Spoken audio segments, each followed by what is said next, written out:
Shabbos.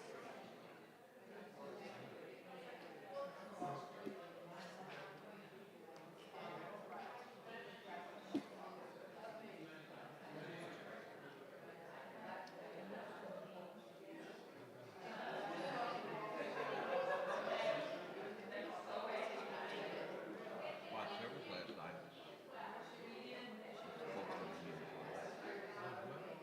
Fuller than usual. Yes. And really will help with that.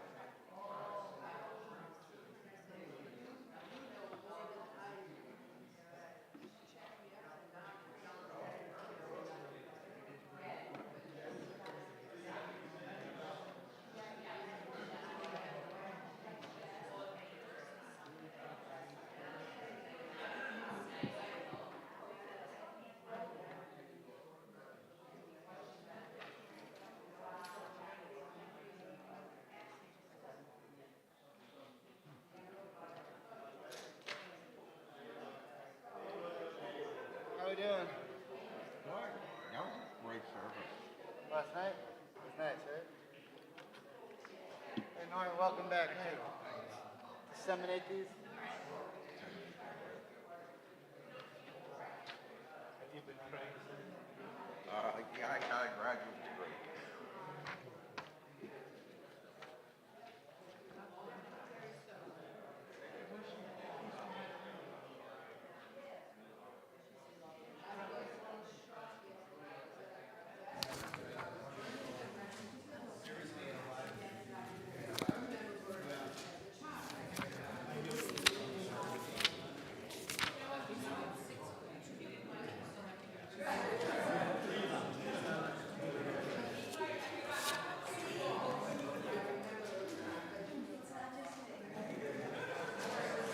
Okay. Good Shabbos. Here we go. Shabbat Shalom, everyone. Good to see you.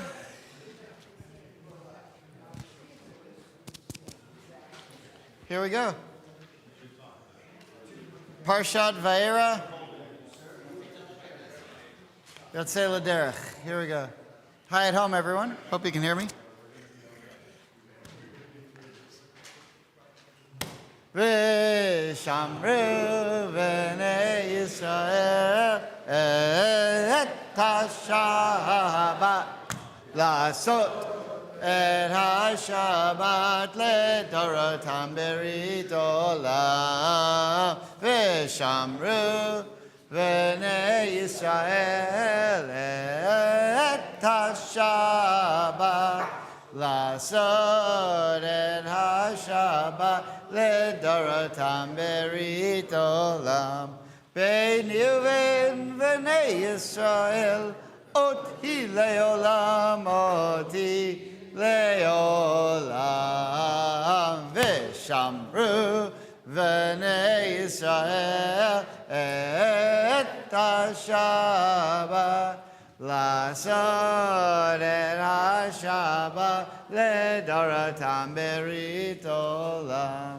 כי ששת ימים עשה אדוני, עשה אדוני את השמיים ואת הארץ ושמרו בני ישראל את השבת לעשות השבת לדורותם ברית עולם וביום השביעי שבת וינפש שבת וינפש שבת וינפש ושמרו בני ישראל את השבת לעשות את השבת לדורותם ברית עולם ברוך אתה אדוני אלוהינו מלך העולם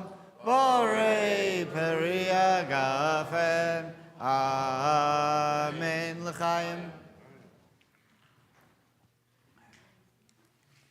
And blessing for Torah study. Baruch atah Adonai Eloheinu. Asher Kidshanu b'mitzvotav v'tzivanu la'asok b'divrei Torah. Amen. Okay, so good Shabbos, everyone. We are, as we pointed out last night, Martin Luther King weekend, and it's ironic that it should come out every year, Martin Luther King weekend, on, or in and around, the Jewish calendar is not the same every year, but in and around the very beginning of Exodus, and the idea that you could go free from slavery, right? Because for the first, 209 years of the slavery in Egypt, it never really occurred to anyone to go free. There was no movement. There was nothing you could do. There was no Zionism. There was nothing. There was just, we're slaves and that's it. And then one day, a guy named Moses comes and says, no, it doesn't have to be like this. We could go free. And then you have, so there's a lot of comparisons between Martin Luther King and Moses. Right? There's a lot of comparison about what it means to be a leader, to try to free your people and to get them where you want to go. And so those are some of the superficial, comparisons between Moses and Martin Luther King. And Pastor Brooks from St. Peter's, who was here last night, mentioned this briefly.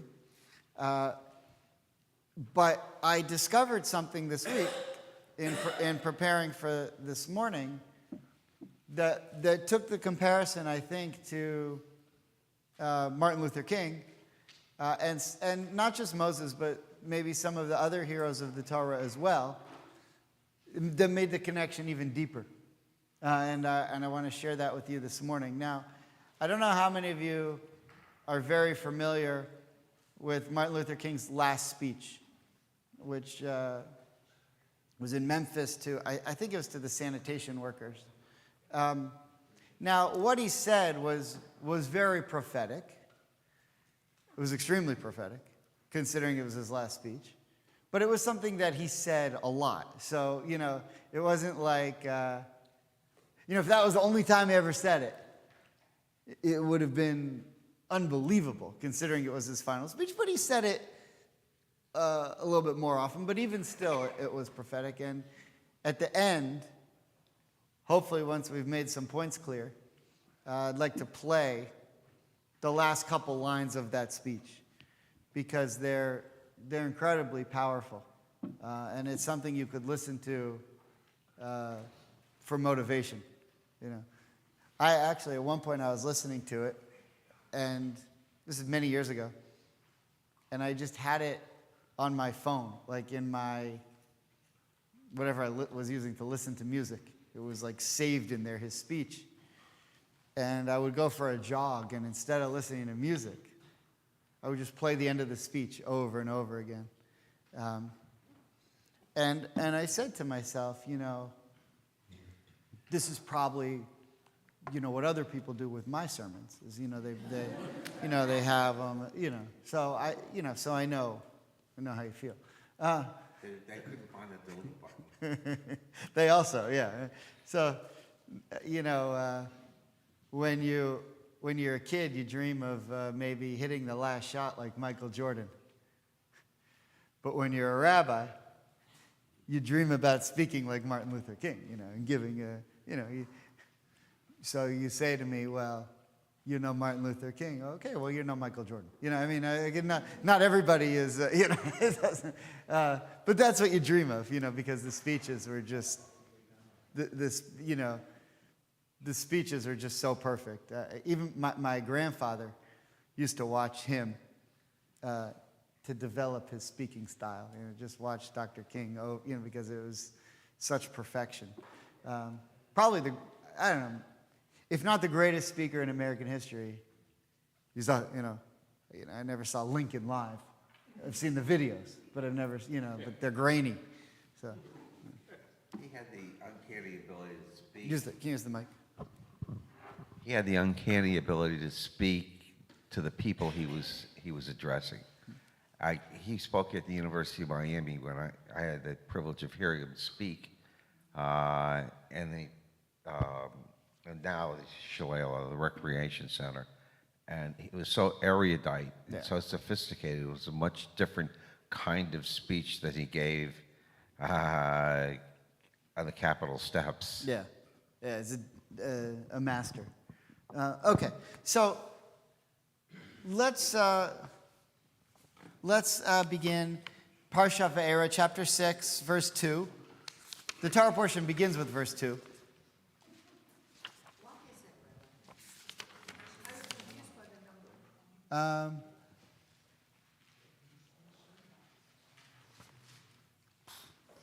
I think it's because verse 2 begins a new conversation. Well, there's a verse 1 it's in the previous Torah portion, but the Masoretes. So look, when the Torah was given, it was all given as one verse. The Masoretes broke it up, and they made that decision. We're not sure they're right. Yeah. Maybe the guy who was editing that day, who knows? There are like 4 professors in the world who know. If you go to, I don't know, go to Hebrew U, there'll be someone who can tell you. All right. Okay, here, everyone have the beginning of Parshat Va'era, chapter 6, verse 2. Norman, here we go. God spoke to Moses and said to him, I am the Eternal. I appeared to Abraham, Isaac, and Jacob as El Shaddai, but I did not make myself known to them by my name, Adonai. I also established my covenant with them to give them the land of Canaan, the land in which they lived as sojourners. I have now heard the moaning of the Israelites because the Egyptians are holding them in bondage. Okay. That's it. That's all we need for the next hour. Because I got that tape of... No, all right. But a lot just happened. A lot just happened. First of all, we have the word in verse 4, Vagam Hakimoti. Hakimoti was what one of my professors in rabbinical school called one of the Hawaiian verbs. That's what he used to call it, Hakimoti. We always thought that was funny. We didn't think he was funny, but that... okay. So, what I want to look at for a minute is God is telling Moses about Abraham, Isaac, and Jacob. Okay. Now, up till this point, what is Moses' relationship, knowledge, awareness of what Abraham, Isaac, and Jacob were? I mean, there were no textbooks, right? But Moses knew who his parents were. He knew that he came from, well, let's say it very simply. There's one thing. Monotheism. That's it. Abraham, Isaac, and Jacob were the people who believed in one God. And when you're in Egypt and everyone else believes in a zillion gods, that's profound. But there's one other thing. There's one other thing that being a descendant of Abraham, Isaac, and Jacob means. Well, maybe 2 more things. One is there's a covenant, whatever that means. And 2, the land. Say the land. That's it. There's a different land. You're not supposed to be here. I made the covenant that I will be their God and they will be my people and the sands in the sky and the stars and that stuff. But also, well, wait a minute. You know how you're in Egypt now? You're not supposed to be there. I've promised you something else. And that's where you're supposed to go. But probably that, well, I don't know. I don't know if that dream got lost among the Jews in Egypt from the time that they were enslaved after the Pharaoh didn't know Joseph till the first day that Moses shows up and says, hey guys, I'm here to free you. And they all say, How's that possible? You know, we're too, this is in last week's Torah portion, they said, we're too crushed by bondage to even understand what you're saying.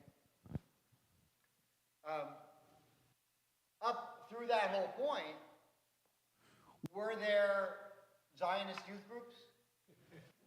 You know, was there Shomer Hatzair? Were there groups who said, you know, we dream of going back to Egypt? Sorry, we dream of going back to Israel? You know where there were Hashomer Hatzair? You know where there were young Zionist youth groups? In 1940s Poland. Right? They were dreaming. It already existed. By 1940s Poland, Herzl's ideas had already been around for 5 decades. Right? The Dreyfus Affair was in the 1890s. So these ideas already existed. By the way, you can watch the Dreyfus Affair Part 2 on the web right now. It's going on in The Hague. You can see it again. You can watch Part 2. So, this time we have a good lawyer, though. We have Tal Becker. So, if you haven't seen Tal Becker's opening remarks at The Hague, you should check it out. I can send it to you if anyone wants to see it. I've met with him several times. He meets with rabbis when they're in Israel all the time. He's he's a lawyer and a professor, and he's British, yeah. Oh, he made Aliyah a long time ago, but he's also one of the architects of the Abraham Accords. And our group that I went with, AIPAC, met with him in June, and he's just incredible to meet with. And when I heard that the Israelis are sending him, I said, we may not win. We'll win the argument. We may not win the case, because who knows, you know, where these judges are from. The judges are probably all from Iran. But we'll win the case because he's the best. Also, he has the winning argument on his side. But anyway, back to the point. God now comes to Moses and says, hey, Abraham, Isaac, and Jacob. Well, why? 2 reasons. One reason, I made a covenant with them that I'm going to be your God. So that means something. What that means is that you're going to get to do my mitzvahs. And while you're in Egypt, you can't do my mitzvahs because you're enslaved. You don't have any time to study Torah or do anything. You have to be slaves the whole time. So, and the other thing is, you're in the wrong place. I need to get you out of here. So that's, but what he also says is, and for this you have to understand a small amount of Hebrew. Look what does God tell Moses in the first 2 verses?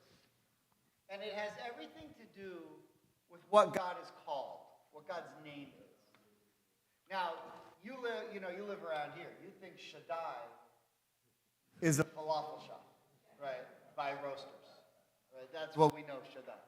You know, you didn't know that was actually. All right. And Shaddai also, we see that shin from Shaddai on our mezuzahs sometimes. Why? Because Shaddai, Shin Dalet Yud, can also be an acronym for Shomer Delatot Yisrael, the guardian of the doorposts of Israel. And so that, that's the name that you would put on your door because you want that name that deals with your door. All right. But Shaddai also means something else besides falafel and mezuzahs. That sounds like Ben Yehuda Street. Ben Yehuda Street is you can buy falafel or mezuzah. Each store is either falafel or Judaic. So they should call it Shaddai Street. You're not going to get this kind of insight, in Boca. All right. Thank you. All right. So he says, let's look at it closely. God said to Moses, I am what we call the Tetragrammaton, which is the 4-letter name for God. The Yud, we're not supposed to say it, so we say, as I grew up in Chabad Day School, we said the Yud K Vav K. And my uncles used to make fun of, how they would never say God's name, and so at home they refused to say, El is the name of God, like Temple Beth El. So they would say, it's pronounced Ale. So they would say ginger kale. They refused, they were very from. So they wouldn't even say ginger ale. All right. kind of humor that I was raised on. It's not for everyone, but this is, I do come from it honestly. Why you graduated from that? Yeah, Took years of rehabilitation. that's why it's funny to me and not to you. Okay. All right. So God said to Moses and said to him, I am this four-letter name for God, which if you're a documentary hypothesis person, this would be known as the J source, the J name. Okay? Or Y. You could do J or Y. J in English, Y in Hebrew. There is no J in Hebrew. There's no J sound. There is none in Hebrew. Okay, so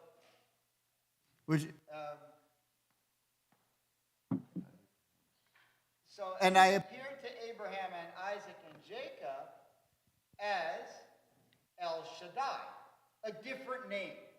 I appeared to them, and then he says, but through my name, through the four-letter name, they don't know me like that. They don't know me like that. So, and I established my covenant with them, and I told them about the land. And I too have heard, and now I'm going to get back to you, and I've heard your wailing. But all I'm saying so far is that God is now manifesting himself, whatever. God's not male or female, but God's now manifesting himself to Moses in a way that Abraham, Isaac, and Jacob did not know. Okay, clear so far? We don't know what that means yet. I'm just pointing out that happened. Okay, Rashi. So let's try to understand it. So Rashi on 6:3 says a couple of things. And I appeared. To who? Okay, to Abraham, Isaac, and Jacob. By the name of God Almighty, meaning using the four-letter name of God, the Yud Kei Vav Kei, I made certain promises to them. And in the case of all those I said unto them, I am God Almighty. Okay. And then but my name, the Lord, was I not known to them. So they knew me as El Shaddai. Right? We see that in verse 3. They knew me as El Shaddai. So what we want to figure out is, well, what does that mean? To only know God as El Shaddai, well, what does that mean? Okay, so here, Rashi. It is not written, Velo Hodati, my name the Lord, that I did not make known to them, but Lo Nodati. So notice the difference between Hodati and Nodati. Was I not known unto them, i.e., I was not recognized by them in my attribute of keeping faith, by reason of which my name is called Hashem, the four-letter name, which denotes that I am certain to substantiate my promise. For indeed, I made promises to them, but did not fulfill them during their lifetime. And that's it. That's the whole situation. And that's everything that I was talking about for the first 7 or 8 minutes, minus the jokes. God uses, if you look through the Torah, if you look through the Tanakh, God uses the name El Shaddai to make promises that don't get fulfilled in your lifetime. I promise you that this will happen. What were the promises that God made to Abraham, Isaac, and Jacob?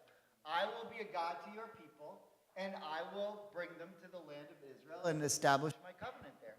That never happened to them. First of all, they didn't have a people. All they had was a clan. They were just a few people. They're just a family. Genesis is about the first Jewish family. Exodus is about the first Jewish nation. They weren't a people yet. And second of all, the story ends up, Abraham never inherits the land. Isaac lives in the land his whole life, but he doesn't have a people. Jacob gets exiled, and at the end of his life is in Egypt. So there's no Jewish people, and there's no covenant of Jewish people, and there's no nation of Israel in the land of Israel. But Abraham, Isaac, and Jacob all believed on the day that they died that God promised them that, and someday it would happen. So now God comes to Moses and says, my name is the four-letter tetragrammaton, Yud Kei Vav Kei, the J source. And you know that day that I promised, the promise that I made to Abraham, Isaac, and Jacob? That promise starts now. But they never saw it. So El Shaddai here means Abraham, Isaac, and Jacob, and you would assume, I don't know why they're not mentioned here, but I guess it's just, it's just assumed, Sarah, Rebecca, Rachel, and Leah. But all of them believed what God told them. Everything they do in the Bible would suggest, or in the Torah would suggest, that yes, they believed in it. Listen to how profound this is. They believed that their children would have a future, even if they didn't. Use the microphone. Pass it. It's coming.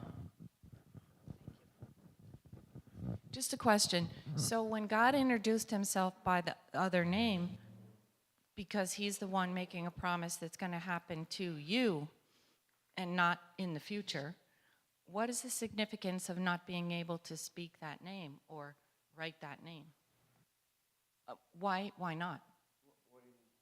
I'm sorry, I didn't understand. Look, were you saying that name is not allowed to be spoken? The name. What is the name and why can't we say it? I mean, you can say it if you want. Well, I mean, yeah. But Why is it not proper, I guess, to say it? because it says in the Torah, don't take God's name in vain. And so if you pronounce God's name without the purpose of saying a prayer or a blessing, that is constituted as taking God's name in vain. Even if you're discussing him. Yeah. So that's why we have other words for it. The Orthodox often use Hashem. People speaking in English say God. But you're not allowed to pronounce those letters. By the way, you're never allowed to pronounce those letters. We don't pronounce them. We say Adonai. When you get to those four letters, like if you're chanting Torah, you're not allowed to pronounce the name of God ever, no matter what. We don't say the name. We say Adonai. Well, because why do we say Adonai? That's not what's written there. It's not written Aleph, Dalet, Nun, Yud. It's written Yud, Kei, Vav, Kei. But we're not allowed to pronounce God's name. Another explanation is that when we do attribute the word God or the name of God into some object, it becomes an idol. So it's easy to subsume the name of God, and therefore we don't give it a name. Therefore we can't say it, because it's easily turned into an idol. Right. And that's led many people astray over the years. Can you use the mic? Didn't other peoples in that area have a god El Shaddai also? Maybe. I've never heard that before. I've heard of it. Yeah. I'm not aware of that, but it's possible. Other questions? Yep. Will?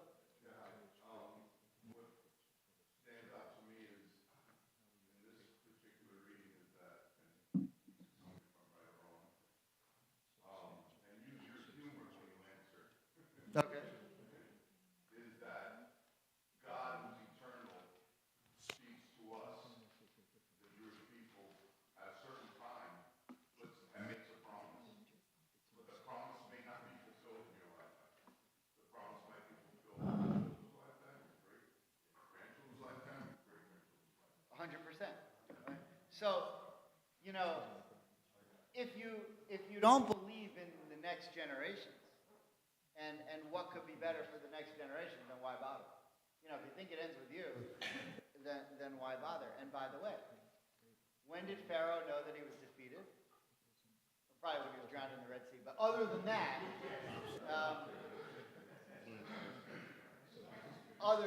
when the Jews left Egypt, was when he saw that he wasn't a god. And how did he know he wasn't a god? Because he realized the way that you can be a god if you're a human is you live on through your son. But when another god kills your son, then you say, "Oy, I need a new theology." Roberta, can you pass the mic back, please?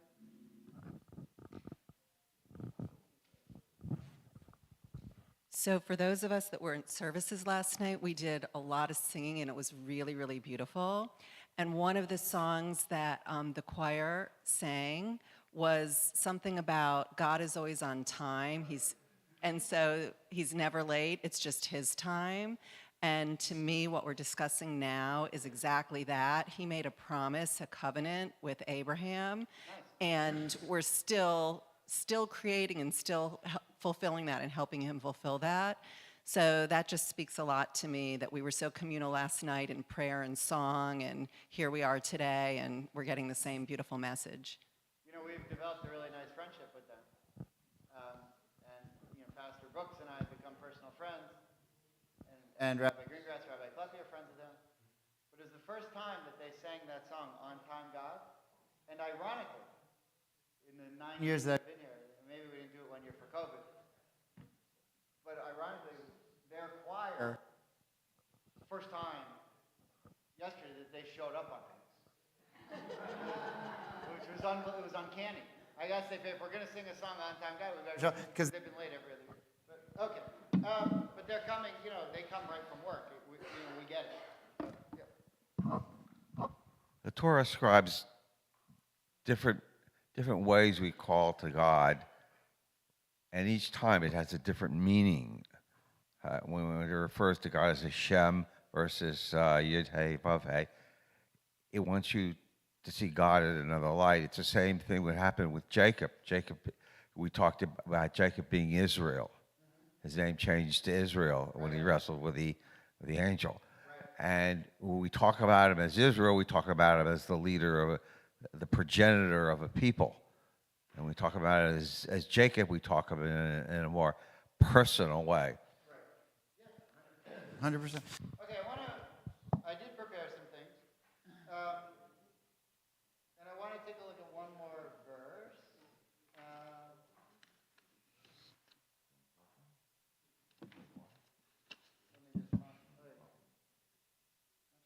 Okay, Edith, would you mind? Let's pick up. I think we got through verse 4.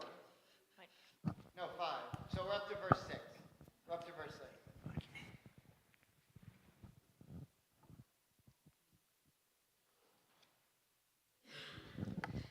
Say therefore to the Israelite people, I am Adonai. I will free you from the labors of the Egyptians and deliver you from their bondage. I will redeem you with an outstretched arm and through extraordinary chastisements. And I will take you to be my people, and I will be your God. And you shall know that I, Adonai, am your God, who freed you from the labors of the Egyptians. I will bring you into the land which I swore to give Abraham, Isaac, and Jacob, and I will give it to you for a possession. I, Adonai. But when Moses told this to the Israelites, they would not listen to Moses, their spirits crushed by cruel bondage. Okay. You know, the first time that, speaking of names, that God says, Moses says to God, if you remember this from chapter 3, from last week's portion, what does God tell Moses to, when Moses says to God, who should I tell them is sending me? And God gives him a name to use. What is that name? Asher Ahia. Well, what does that mean? Well, technically, Ahia is in what tense? Future. Good, future. So, I am is not future, right? I will be Asher, that which Ahia. I will be that which I will be. And so there's a question, well, what does that mean? Okay. So, if you would just look with Rashi for me now. The third source down. This is Rashi explaining what does it mean, I am that I am, or I will be that I will be. I mean, however you want to say it. I just want to point out that the word Ahiyeh is future tense, first person singular. Okay, so Rashi says here, I will be with them in this sorrow. I who I will be with them in the subjection that they will suffer at the hands of other kingdoms. Whereupon, okay, so this is what the Talmud says. Listen to how profound this is. Ehiyeh asher ehiyeh. I will be that which I will be, according to the Talmud, which Rashi is quoting here, means this. I am that God who is here with them now while they're suffering. And I will also be that God with them all the other times they get kicked out of the Holy Land and they're enslaved by other nations in the future. So if you're Moses and you're excited about the covenant with Abraham, Isaac, and Jacob, okay, guys, here's what God told me. Yeah, I represent God. Well, what does that mean? Well, he's the God of Abraham, Isaac, and Jacob. Well, what does that mean? Good news. He's going to be your God. He's going to give you mitzvahs. He's going to teach you how to live the right way, moral way. You're going to get the land of Israel. You're going to be free. So, okay, that's Ehiyah. He's with us now while we're suffering. Why Asher Ehiyah? Good news. You know how you were just slaves for 210 years and it was horrible? Well, your descendants are going to be slaves for 2,000 years, but don't worry, God will be with them. You know how you just went through slavery? They're going to have it like a million times worse. They're going to have the Cossacks, they're going to have the Romans, they're going to have the Persians, they're going to have the Nazis. What a hope. Oh, great. So what does Moses say? Moses says, that's not a winning argument. Right. So look at, whereupon Moses said to him, Lord, why do I have to talk about the future sorrows? They have enough right now on their plate. And God said to him, yeah, maybe you're right. We don't have to get into the Romans quite yet. I mean, that's literally the conversation here in the Talmud. So, here's what you'll say. Ehiyah, without the addition of Ehiyah. Because later on, a few verses later, he calls himself Ehiyah. Not even, the next verse. He says, Ehiyah Asher Ehiyah, and then he says, Ehiyah sent me. But he changes it.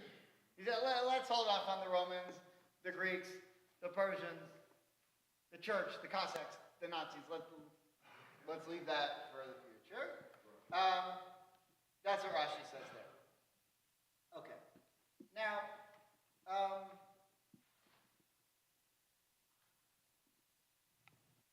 I wanted to just point out that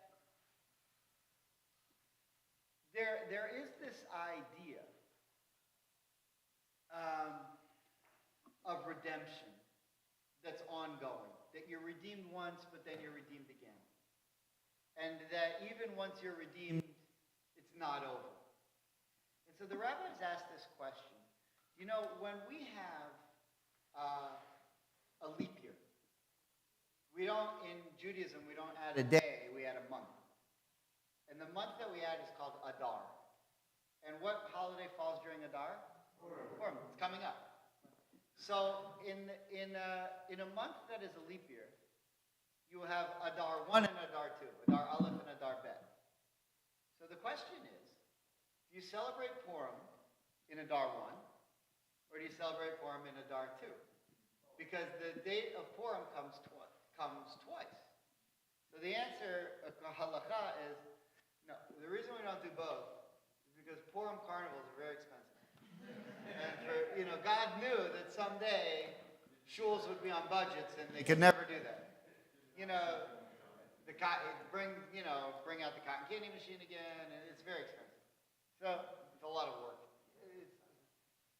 So what's the halakha? What's Jewish law? We do it in the second month. We don't. So the first time you go through Adar, there's no Purim. When you get to Adar Bet, you celebrate Purim. Why? All right, so if you look, did I bring it?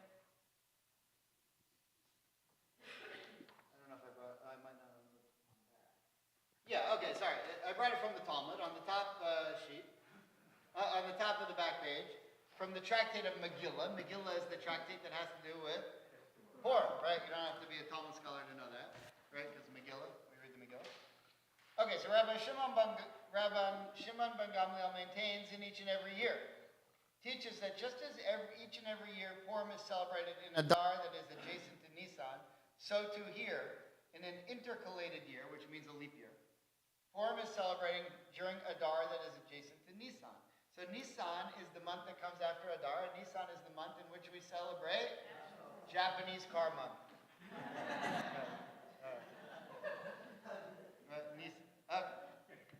Nisan is the month that we celebrate Pesach. So what the rabbis are saying is, In Purim, we celebrate being redeemed from Haman and his edict. And in Passover, we celebrate being redeemed from Egypt. And it's better to have the 2 months connected. And if you do Adar 1, then Adar 1 is not connected to Nisan because you have Adar 2 in the middle. So you do Purim and Adar 2, and then it runs into Nisan, and then you have 2 months in a row that are dealing with redemption. Which means to say that the rabbis had a reason for us to go redemption into another redemption. We didn't say why yet. We're just saying that that's why so far. A microphone. Let me get a T-shirt that just says, "Can you use the mic?"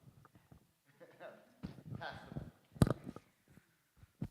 I think also there is a practical reason because the moment Purim is over, that was a sign for all the women of Israel throughout history to start cleaning for Passover. Ah, okay. So it was a very practical, and this is up until recent times. That was the moment.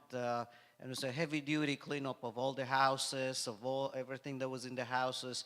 And so if they had it 2 months apart, it wouldn't really make any sense that you're cleaning so far in advance. By the way, and I don't mean this as a joke, but that's where spring cleaning comes from. Okay. At least that's what I've heard. Okay, so, which doesn't mean anything. Okay, so the Gemara asks, granted, according to Rabbi Eliezer, the son of Rabbi Yossi, the reason for his opinion is logical, based on the principle that one does not forego performance of the mitzvahs. Rather, when presented with the opportunity to perform a mitzvah, one should do so immediately. However, with regard to Rabban Shimon ben Gamliel, what's the reason for his opinion? Rabbi Tavi said. In other words, the first rabbi said, who the law doesn't go according to, his argument was we should do it in the first Adar, because we don't wait to do mitzvahs. You do the mitzvah as soon as you can. So Adar 1 is your first chance to celebrate Purim. That's when you should do it. His argument didn't win out, but that was his argument. So now we say, well, according to Rabbi Shimon Gamliel, what is his opinion? And another rabbi explained it. The reason for his opinion is that juxtaposing the celebration of one redemption, Purim, to the celebration of another redemption, Passover, is preferable. And the reason is, and God tells this to Moses, even though Moses says to God, I don't think we should tell everyone else this, is that just because the Jews are being redeemed from Egypt doesn't mean that they're being redeemed forever. And anyone who knows anything about history, there's a reason we're in the diaspora right now, because we were kicked out. I mean, you could go back now, but it's not the same. There's no holy temple. We're still in the diaspora. Even if you live in Israel, we're still in the diaspora, because the temple hasn't returned. The Messianic age, we may have the seeds of it, but it's not yet. So you need hope for the future, that if you are redeemed, and you have the first temple in Jerusalem, and you've had your King David, and you have your King Solomon, you have your first temple, and then you get kicked out, that Judaism's not over. And who do you tap back into to have that hope? Abraham, Isaac, and Jacob. Because they existed on the hope that eventually this idea would come to fruition, because they never saw it. So there's if you daven conservatively, which means you use a conservative prayer, or if you daven with an Orthodox prayer, because what I'm saying is this part is not in the Reform prayer book. But if you daven Shachri in the morning prayers, there's a section where you're supposed to do a reading from the Talmud. And in the conservative prayer book, there's several different choices. And one of the choices is a story about two rabbis, or maybe it's three rabbis, who are walking. When the Romans conquered Israel in 70 CE, not everyone was kicked out. Right? The temple was destroyed, but the great revolt of Bar Kokhba didn't happen until the 130s. And so the Romans didn't decide to make Israel Jew-free until they defeated the great revolt of Bar Kokhba. And the Romans spent many years chasing and killing all of the rabbis. Well, how can you chase and kill all the rabbis if there's no Jews left in Israel? Because after 70 CE, there were still Jews. After 132 to 136 in the Great Revolt, okay, all the Jews were kicked out, killed, or sent out as slaves. But there were still Jews there. And so from 70 to 136 about, those Jews lived in Israel, in an Israel where the temple lay in ruins. So imagine how that feels. Most of the Jews were either slaughtered or sent abroad as slaves. And the Jews who are left live in a world where Torah is illegal, the temple's in ruins, most of the Jews have been slaughtered, and the rest have been sent out in slaves. So, and what did they do? They didn't give up. If they gave up, none of us would be here. We'd all be at the Unitarian Church. I don't know, who knows where we'd be. But they didn't give up. So what it says in the Talmud is, a couple of rabbis, including Rabbi Akiva, walked by and were looking over the ruins of the temple. And one of them said, you know, woe is us. We no longer have our temple. And because we don't have the temple, we can't get forgiveness for our sins. Because we can't offer the sin offerings anymore. And the other rabbi says, Tshuva has changed. And he gives a verse in the Bible that says you can give the tshuva of your heart. And then there's another one where they see a fox running around. And there's a verse, I forget where it is, but there's a verse in the Tanakh that says when a fox is running around in the ruins of Jerusalem, that's a sign that the temple is going to be rebuilt. Now, every year, on Tisha B'Av, when we remember the destruction of the temple, someone sees a fox in the old city. Every year. And it's a sign that the redemption is coming, and it's in the newspapers, and it's the same picture. I mean, someone once saw a fox, and every year they put this in. Oh my God, there's a fox again. Okay, so we've been waiting. We're waiting. But my point is this. In a moment where the Jews had every reason to give up. To say, okay, we had the redemption, but it's over. It didn't work. Look at what's happened to us. Those rabbis started writing the Talmud and said, all right, we need to figure out a new way to relate to God in this time now that we don't have the Holy Temple. Because the Holy Temple was the way that we communicated with God. We don't have it anymore. Let's write this book called the Talmud, and we'll figure out how to make it in the world until we can rebuild the temple. And by the way, we still do that. The other moment that gives me similar inspiration, I meant to bring it with me, but I have a book in my office called Eish Kodesh. Anyone ever heard of Eish Kodesh? You know the story of Eish Kodesh? I've talked about it before. But there was a rabbi of the Warsaw Ghetto named Rabbi Kalanimus Kalman Shapiro. Hashem Yankum Damo. May God avenge his blood.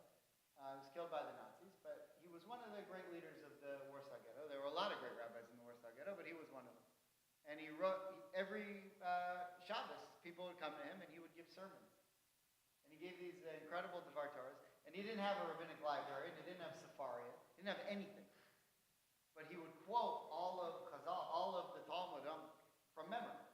And he would give these, and he would write them down. And then he buried them. And in 1961, a Polish construction worker found them. And there was a note on them that said, if anyone finds this, send it to my brother in Tel Aviv. He had a brother, and they did. And eventually it was published. But here is a rabbi in 1941, 1942, in the Warsaw Ghetto, when there's no hope. And he's talking about the future redemption. And so we've been a people, we've been through a lot. Right? Nobody's been through what we've been through. For as long as we've been through. Other people have been through some bad things, but We've been at it for a while. And there are so many times where we could have given up. But the reason that we don't,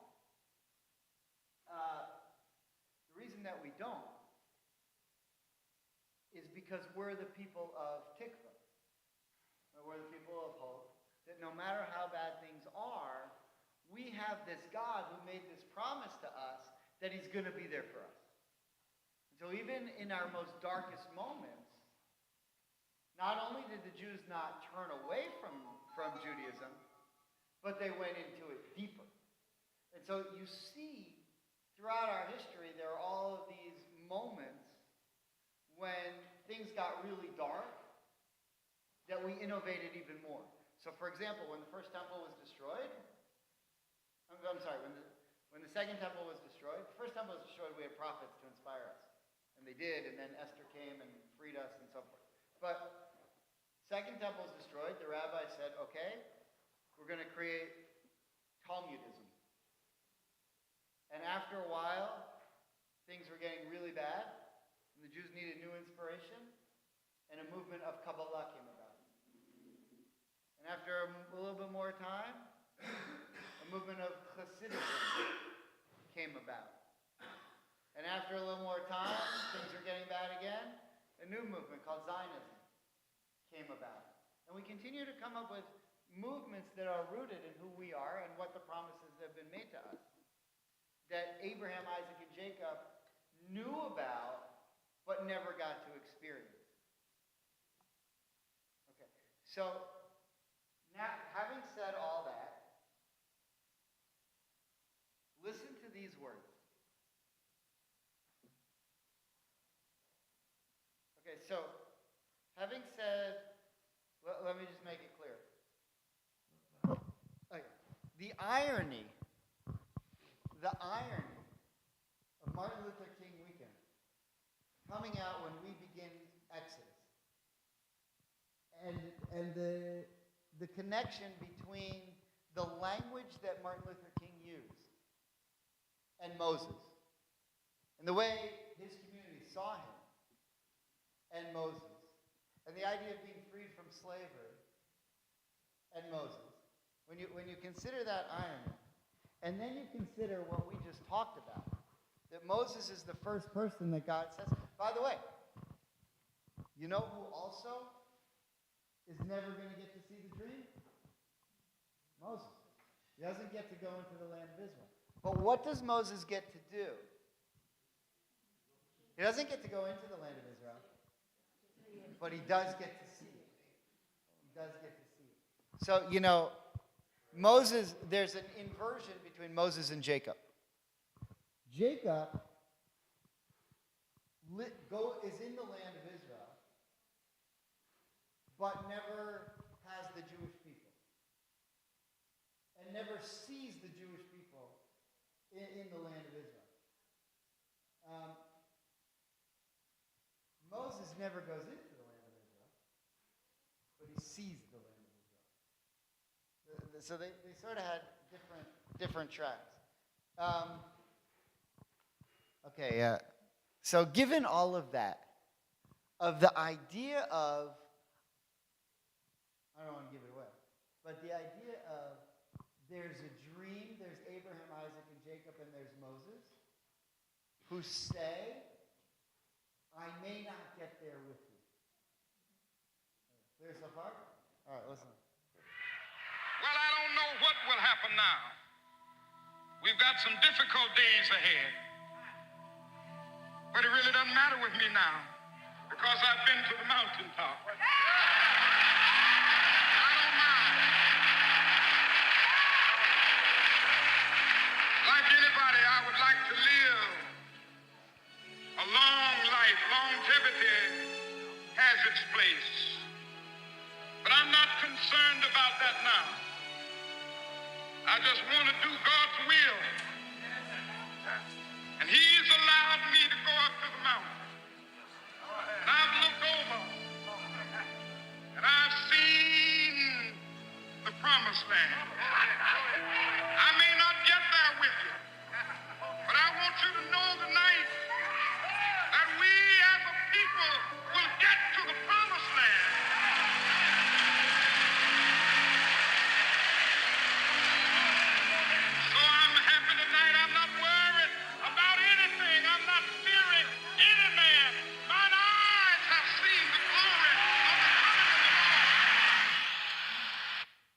you know why it is a perfect speech?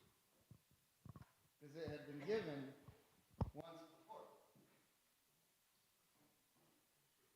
It's the same speech that Moses gave to the Jewish people. And Dr. King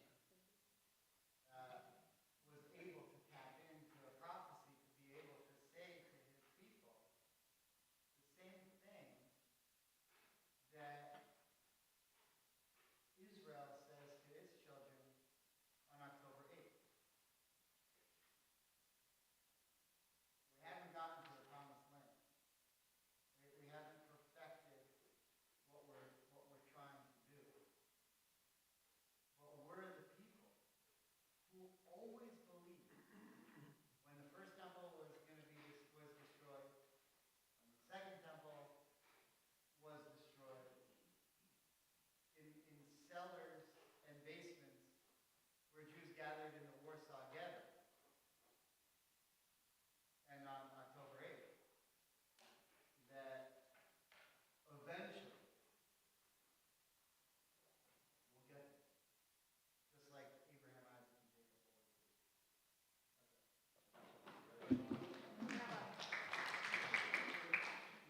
Jacob always did. So I have a request.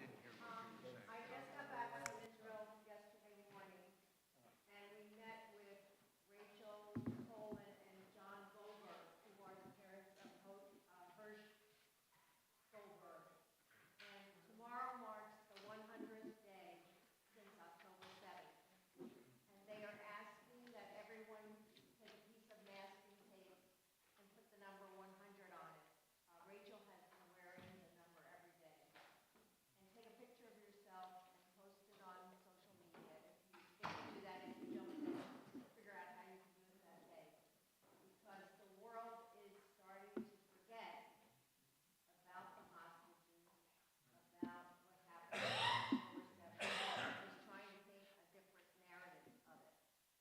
So if you could do that tomorrow, just, I promised her that I would spread the word to everyone I could.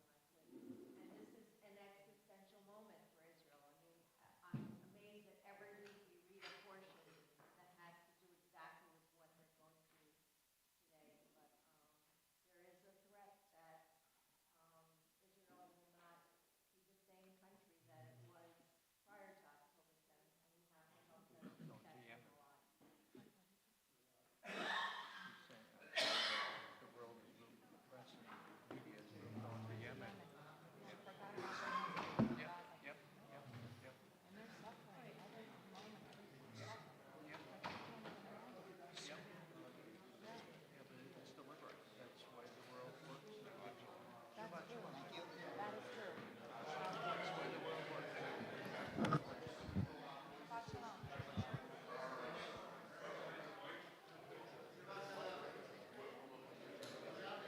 What do I do with this? Bring it up. You know, I'm tempted to start singing. I better put it down. All right.